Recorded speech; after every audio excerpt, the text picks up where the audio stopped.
And now we bring you Killer Wives, Episode 12, Self-Defense.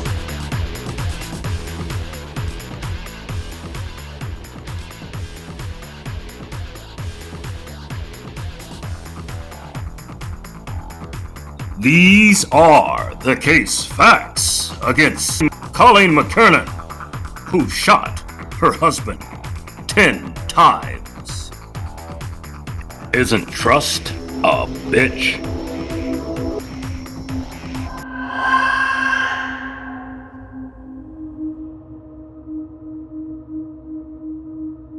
Canton, Ohio, the birthplace of the OJs, headquarters for the Pro Football Hall of Fame, and the murder of one Mr. Rob McKernan.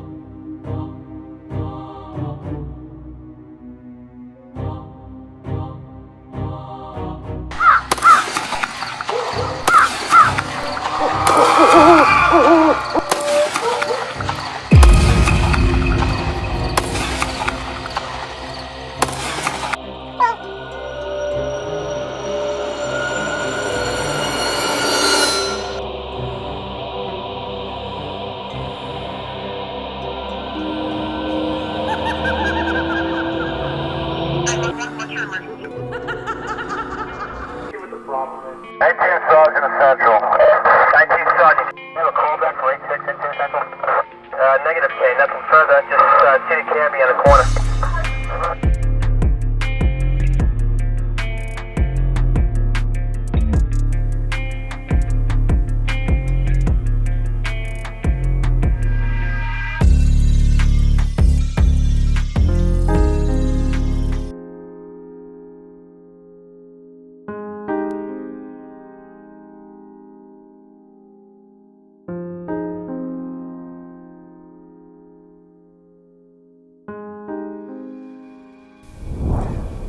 Colleen McKernan, a wife accused by the state of executing her husband in a fit of rage and cold blood. But Miss McKernan tells a different version of that reality on the night of New Year's Eve 2014. For on this night, Colleen, an ex-Air Force military policewoman, would with precision and professionalism fire 10 bullets at her husband from a Glock 26 9mm handgun. Miss McKernan, as the military phrasing for her, will be considered an expert marksman. She made every shot. For not only did Miss McKernan fire all 10 rounds contained in a weapons magazine at her husband of only 8 months, but she connected with all 10 in a pattern that would cover every side of his body, resulting in his death. In a minute, we will show you the animated video of the forensic animator Scott Roeder depicting the actual crime scene and how the murder played out, along with her words immediately following in the actual 911 call for assistance. But first, let me add some context to this story prior to hearing Colleen's words. Because as the stories we bring you on Killer Wives, this one too seems to follow a predictable path of blaming a dead man for issues and happenings of the night of their demise. I want to warn you up front that this case, as in most of other cases we have, follows a path of accusing deceased of abuse, accusing the deceased of controlling behaviors. What the defendant typically never brings up about their habits is that they had their spouse take out an insurance policy shortly after marrying them for $250,000, which is also what she did. Now, I'm not accusing that of being a motive of this case, but it's a good one. They failed to mention that as a wife, that they insist on controlling the relationship and finances as much as they blame men for doing the same.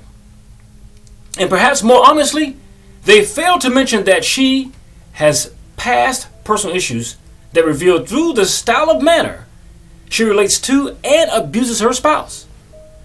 This remains true whether they are sober or under the influence of alcohol, which is where our story begins that night. The McKernans went out to a local pub to have a few drinks that night after visiting friends. The manager of that particular establishment would justify by telling at trial in the testimony that Colleen and not her husband was argumentative and in an enraged state. The manager said that she grew tired of Colleen making a scene as a drunk while berating her husband. In the manager's own words, she said, and I quote, "Either she shuts the fuck up or she gets the fuck out." End quote. Her words, not mine. At that point, Rob, her husband, apologizes to the manager and says that he is sorry for his wife's behavior and that he will take her home. But what Mr. McKernan does not know is that in less than 1 hour, he will be dead, facing up in the living room of his shared home by the hands of his own wife. Now, at this point in the story, we no longer have statements from her husband. All facts and opinions about this case will come directly from the mouth of his wife, the only other person in that room that was witness to the murder. That night, Colleen gives us a version of the events that will bolster her case in a court of law towards a more favorable opinion as a battered wife. Just as in most of these cases we bring you, typically the spouse snaps back into reality after killing their loved one. That's when they wake up. It is then that they seek at all costs to avoid blame, media scrutiny, and jail most of all. Now, fair warning, I ask you when you listen to the following facts to see them as you would any other case of murder, and not through the lens of her using her gender as a shield. I ask you to take into account the two different versions of the events that evening as presented by the prosecution and the defense side in court. They insist that Mrs. McKernan became enraged at his exit and shot him in the back and continued to shoot him as he turned to face her until he was dead. On the other hand, the defense insists on a version of the story that has been digitally recreated by an organization called Evidence Room. Evidence Room was hired to present a case based upon the accounts of Mrs. McKernan on that New Year's Eve night. She insisted that her husband manhandled her into a house after they left the drinking establishment, that he forced her up the stairs of the house and into the bedroom by force with the intent on killing her, or at the least, messing her up. In that house location, she said he berated her, shook her, and then took her phone so she wouldn't call the police. She then tells a story that she recovered her semi-automatic handgun from the windowsill right beside the bed, where she kept it fully loaded, and she used this to provide herself an exit from the house so she could leave peaceably, she says. She says that this is when Mr. McKernan stood at the end of the hall blocking her escape from the house. At that time, she said that she presented the weapon to him from a defensive, police-style posture and told him to get out of the way so she could leave. She insisted that he then advanced upon her in a hostile fashion. She says that she didn't know whether he wanted to grab the gun or inflict harm upon her. She said that when he got within 3 feet of her, she opened up fire. Miss McKernan not only opened up fire upon her husband at point-blank range to the face, but as he was fleeing, she would follow him and shoot him until all 10 rounds were exhausted from the weapon. She would shoot him twice in the face and 8 times in the torso region, front and back. It was duly noted in the trial against Miss McKernan that Colleen was a security force airman who not only had extensive firearms training in the military, but that training included how to stay calm in a stressful situation and environments, which is what she was in that night. So you'll see, no normal person will be able to fire out that many rounds and be comfortable with it. But watch the video and you'll see how comfortable she was at doing it. Okay, folks, we're going to give you a walkthrough of what happened. This is the McKernan's residence. So we're going to give you overhead shots. We're going to give you level shots in the house and without the house. This drawing is an exact replication of the actual house listed here. So this is December 31st, 2014. If you go into McKernan's house, there's the front door. Okay, so they make their way up these stairs. This is the actual stairs. There's a dog gate here. It's going to be removed. This is the actual house. The shooting will take place where you see all these yellow markers on the floor. That's going to be where his body's going to lie. They give you a 360 view. The other direction is down this hallway to the bedroom where she was initially. She said he forced her into this bedroom on this bed. The gun is on the windowsill at the end of the bed there. She came out in the hallway with the gun, and the shooting is supposed to start here. That she says, that's his actual body. He's dead right there. Okay? So that gives you a pre-run.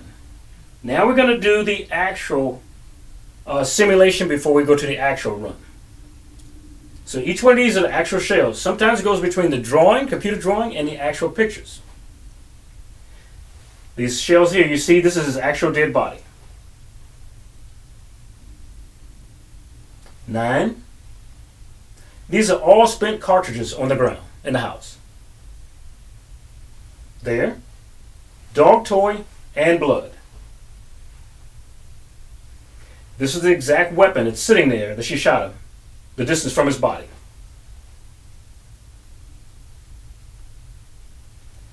Number 11 evidence is right there. Another shell.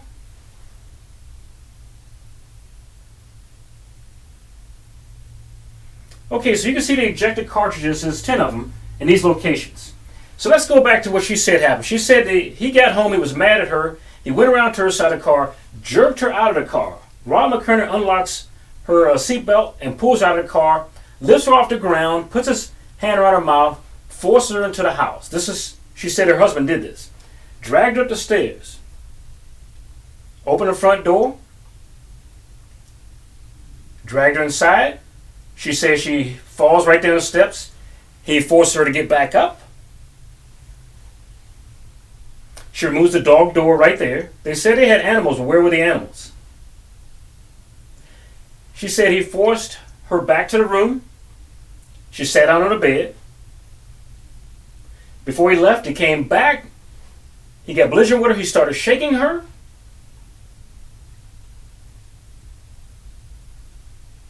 He snatched the phone out of her hand. This is her recollection. She grabbed a gun from the windowsill.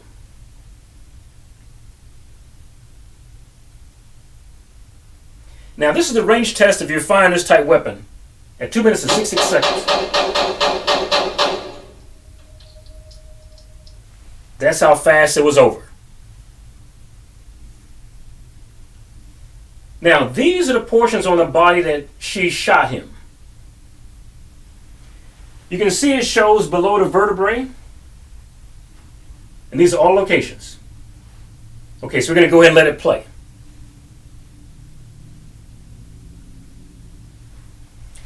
Here, through the arm, that went through the arm on the other side, came out in the chest, twice in the face.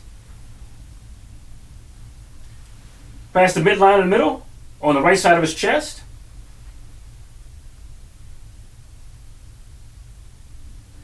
And then in a minute, we're going to go through the actual shooting by digital.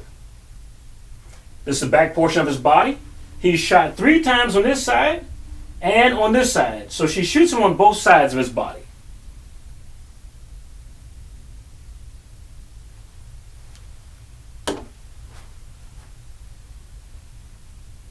So every place you see a little green mark and a circle, those are actual bullet marks on his body.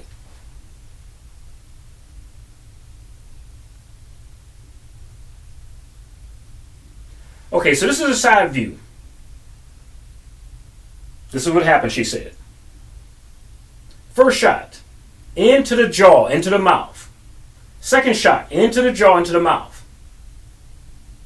Third shot, under the arm there. Fourth, and this is the actual body on this side. Fifth, as he's turning, he shot again. The actual picture of his body is on the other side there, so you can see it. He's in a retreat mode. Now she's still shooting him in the back. You notice he has 3 wounds in his back here. Still shooting him in his back as he's retreating. As he's falling, she's still shooting him in the back. Now in the buttocks. Now, she's run out of ammunition. She's standing on his body. She says she's still pulling the trigger as she's out of ammunition. That's what she tells the court. Now, this is from an above head view. She said he steps forward, bang, first shot. Overhead view, second shot. Third. Fourth. Fifth shot. 6, 7, 8th shot, 9th shot, 10. He hits the ground, collapses. She stands over him, still pulling the trigger. Okay, so in a minute they're going to show this to you in regular time. Regular time. Okay, so you're going to see exactly how it will look. This is actual time. He steps forward.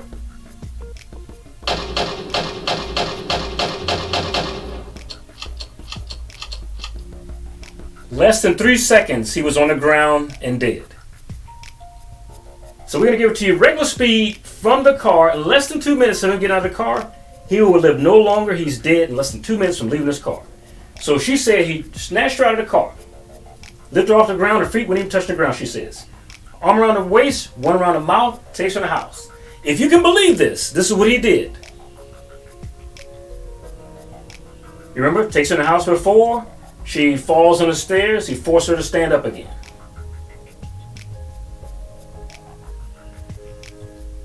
She moves the dog door, but there's no animals. But there were animals when the police arrived. Forces her into the room.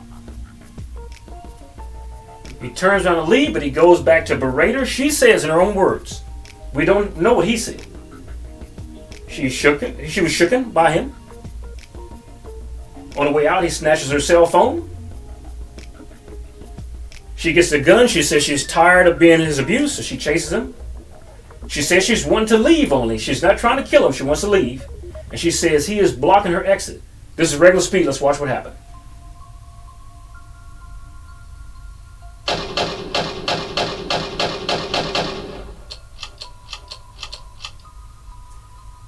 Thank you, ladies and gentlemen. We're moving on right now. Thank you very much. Immediately after Mrs. Kernan knew that Mr. McKernan was deceased, she would call 911 and present a fabulous story of self-defense. She would insist that she believed that he was high on drugs that he ingested at a party they attended that night. In fact, near the corpse of Mr. McKernan, there lay a well-placed straw, making it seem as if he snorted cocaine prior to her so-called defensive shooting. But unfortunately for Mrs. McKernan, this fact would not bear out, as a subsequent autopsy only found Mr. McKernan with a legal level of drunkenness to his blood and no drugs that night or in his system for a long while. Now, as I promised you before, listen closely as we play for you the actual 911 phone call after the shooting. Okay, folks, now we're going to play for you the actual 911 telephone call that happened at night shortly after he was murdered. Give it a listen.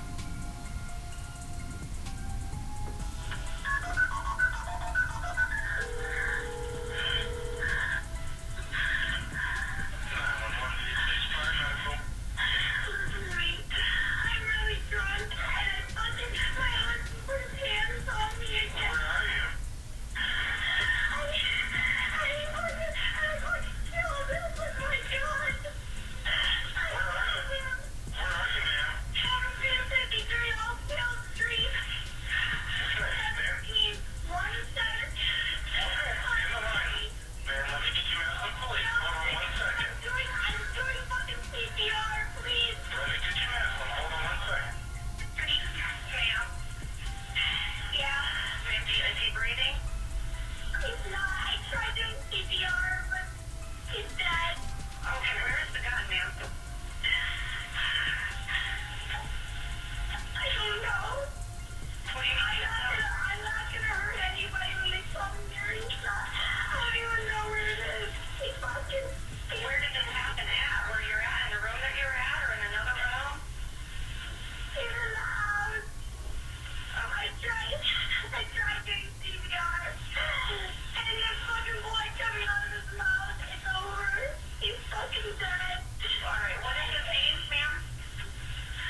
Okay, now that's the end of the phone call that happened at 911 that night.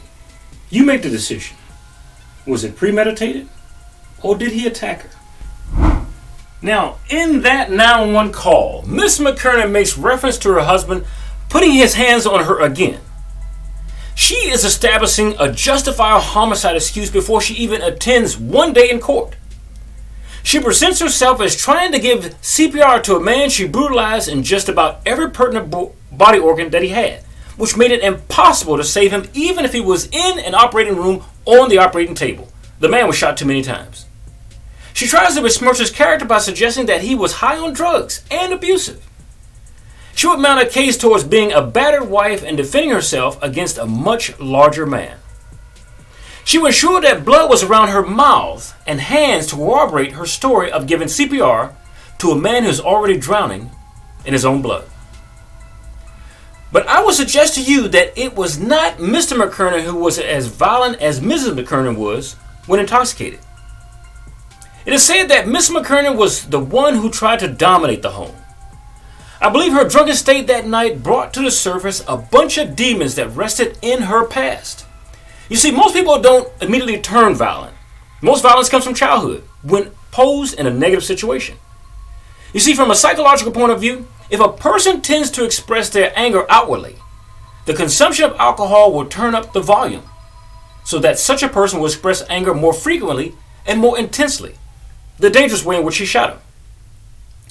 Now, too much alcohol can make us act in ways we wouldn't normally, including making us more angry or aggressive. Experts today believe the reason some people can become aggressive when drunk is due to the fact that alcohol affects our brain. Alcohol stifles reasoning skills and contemplating repercussions, so you don't think about what's going to happen down the road when you're shooting somebody. As a result, people are more likely to tell the truth while intoxicated, offering a brutally honest, unfiltered opinions and without the fear of consequences. Alcohol can give people the courage to do or say things they ordinarily wouldn't entertain. Results from the study showed a decrease in brain activity in the prefrontal cortex area of the brain related to inhibitions and working memory of intoxicated players when making an aggressive response. There's usually some version of one's true feelings that come out when one is drunk. People have the tendency to dredge up feelings and sentiments from somewhere deep in their brains. So what one says or does certainly reflects what goes on deep down inside of them, and not, like she said, something that happened in a spur of the moment. Nor can it happen 8 months of a marriage that she said might have been abusive. But when we drink alcohol, executive control flags, making it harder to reflect on our behavior and self-regulate. Instead of taking a few deep breaths when we feel slighted or insulted, we give in to our impulses, which for some are violent. The flip side to the temporary relaxed state that alcohol can create are the aggressive moods that may start to appear after you drink too much. Scientists have linked aggression to the consumption of too much alcohol. So, it's not surprising that you are more likely to argue or fight after drinking. Even with the animated video showing what Mrs. Kernan's recollections are for that night, how did the professionals and witnesses to the pre-murder fight feel at the bar that night, at the friend's house that night? A forensic pathologist called by defense attorneys in the Colleen McKernan trial testified he believed Robert McKernan was shot in the face first. Mr. Canton, the pathologist, professed that 2 gunshots to the face may not have instantly stopped Rob McKernan from moving towards his wife. Dr. Kent Hochbacher was the 3rd witness called by defense attorney Laura Mills on the 4th day of Colleen Kern's murder trial. It was the second go-around for the now 28-year-old, whose first trial in front of the Stark County Common Pleas judge, Chrissy Hartnett, ended in a hung jury. So the first trial ended in a hung jury, and the second trial is on its way there. Prosecutors say what happened on New Year's Eve 2014 inside of their Mazatlan home was a cold-blooded act of murder. The defense argues that McKernan was a battered woman who shot her husband in self-defense. In his opening statement, defense attorney Maxwell Hiltner said his client only remembered firing the gun once as her husband came towards her in the narrow hallway of their house on the city's northeast side. But the Stark County Deputy Coroner Frank Miller, who conducted the autopsy on him, said he was not able to say the sequence of the shots, except that the 2 shots to the mouth were made within 2 to 3 feet away from the gun. So it negates the video that you just seen.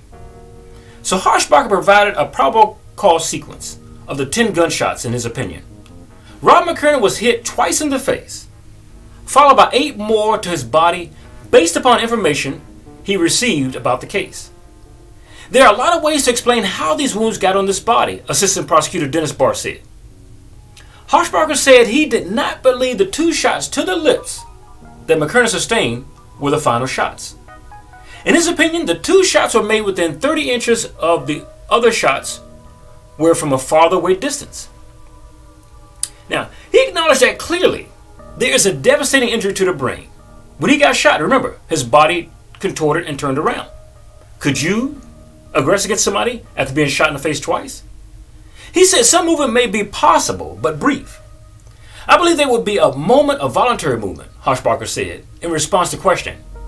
Barr said receiving 2 shots to the face would result in quite a jolt, and asked Harshbarger about how it is probable sequence someone can receive 2 shots in the mouth, turn around, travel a few feet, and not leave a drop of blood, which didn't happen in this case.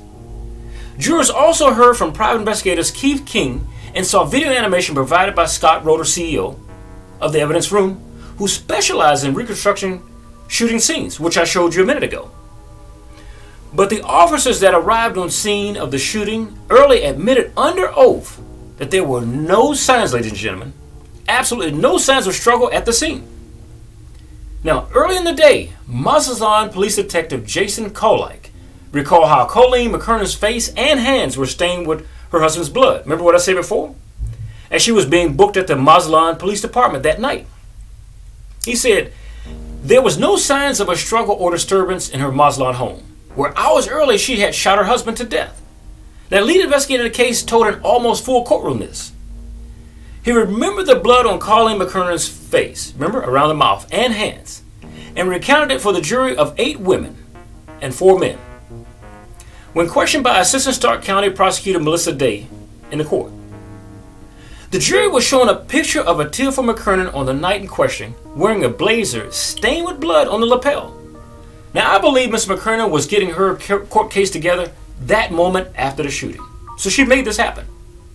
Now, McKernan, who had been living with relatives under house arrest after the death, faced 18 years to life in prison if convicted, and she knew this. During the first and subsequent second trials, the subject of her husband using drugs came up. Sobbing as she called 911, McKernan told a dispatcher that New Year's Eve night that her husband had hit her, so she shot him. Remember? She said he hit her, so she shot him. Jurors on that day listened to the call, and the words sounded like this. Rob, I'm so sorry. She can be heard in the background saying this. With her voice breaking, she can be heard trying to revive her husband and counting as she performed CPR. Now, who would do that in an actual case? Who would count out loud for the operator? Then she said, he's dead, she tells dispatcher.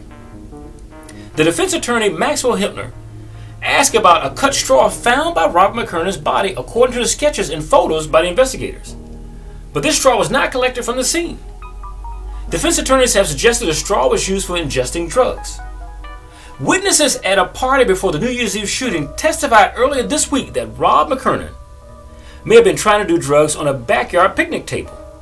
Now, Colleen McKernan stopped her husband and the couple left the party to go home. Right? That's what's said. Remember, at this point in the story I told you all you have is her recollection.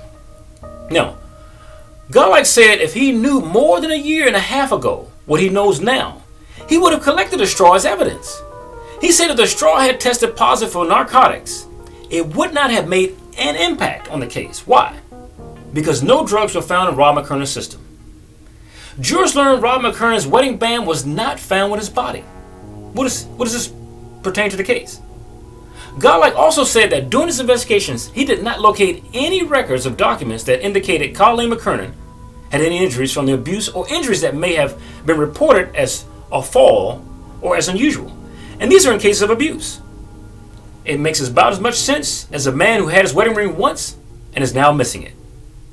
He acknowledged in response to Hiltner's questions that if someone were shaken or had hair pulled, that injuries would not have been visible to the naked eye, such as when Colleen McKernan was sitting in the police station after the shooting. The defense also asked about whether 10 empty shell casings found mainly along the narrow hallway could have been moved by a dog or cat, or by any police officers or paramedics who responded to the call that night. Because if you see the shells, they lead from where she originally started, clean to the kitchen. She chased him. Hiltner demonstrated how easily a hollow metal casing can roll across the flat floor by blowing it on the desk. And that was in the photo. Now, additionally, jurors heard from the 2 Mazatlan police officers, a firearms expert, and chief investigator and deputy coroner for the Stark County Coroner's Office on the 3rd day of Colleen McKernan's murder trial.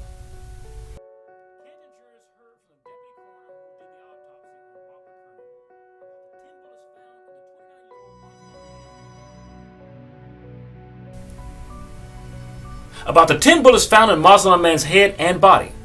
His wife, Colleen McKernan, 28, was now on trial for murder of a second time after her April trial in Stark County Common Pleas Court resulted in a hung jury. She was accused of shooting her husband of 8 months only on New Year's Eve 2014 in their home. She has claimed self-defense. Jurors were shown x-rays of Rob McKernan's body where the 10 bullets were found. They never left his body. Miller said he could not determine the order in which the bullets were fired. He also testified that McKernan was found to have 0.125% blood alcohol content, which is above Ohio's legal limit for driving. No illegal drugs were found in the system, Miller said. Marks on the face indicated the gun was about 2 to 3 feet from McKernan when he was shot. Additional testimony that morning began with the forensic psychologist discussing battered women syndrome and ended with another expert testifying as to how Colleen may have suffered from the condition. Remember, she was going for that condition the moment she finished shooting, and she got it. Now, a forensic psychiatrist also told the court that Colleen may have been in a dissociative state at the time she shot her husband, which is why her memories of the shooting may be hazy. Now, this is not anything new for this channel. If you have watched previous episodes of Killer Wise, then you would have heard us mention it before, as it is a good tagline to get people off of murder, especially if you are a wife. A dissociative state is if you feel disconnected from yourself and the world around you. For example, you may feel detached from your body or feel as though the world around you is unreal. Sort of like an out-of-body experience when you are watching yourself and at the same time you're in your body and you don't believe what you're doing or saying until after the situation is over. Now, everybody goes to this type of state differently. Now, attorney Dennis Barr grilled McKernan on her story, casting doubt on her versions of the events and trying to point out inconsistencies in her statements. At one point, Barr questioned the genuineness of McKernan's emotional responses. He asked her, "Are you able to cry?" He says, "I see a lot of sniffling, but I don't see any tears." Barr tried to point out flaws in McKernan's testimony in some instances more successfully than others. McKernan had said that when she tried to call 911, she didn't finish entering her phone's security code before Rob took the phone from her and took it to the living room. Barr noted that the phone allowed her to place an emergency call without entering the code, which most people's phones do. But McKernan said she was not aware of that at the time, and that the last time she called 911 due to her husband's abuse, she entered the code first. Good story. The jury of 8 women and 4 men continued to hear from Mazatlan police officer Sean Dadisman, and that was on that particular morning. Dadisman assisted the lead detective in the case in collecting evidence. His testimony was followed by Mazatlan police officer Nick Antonis, one of the first officers who arrived at the Oak Park Trail house on December the 31st, 2014.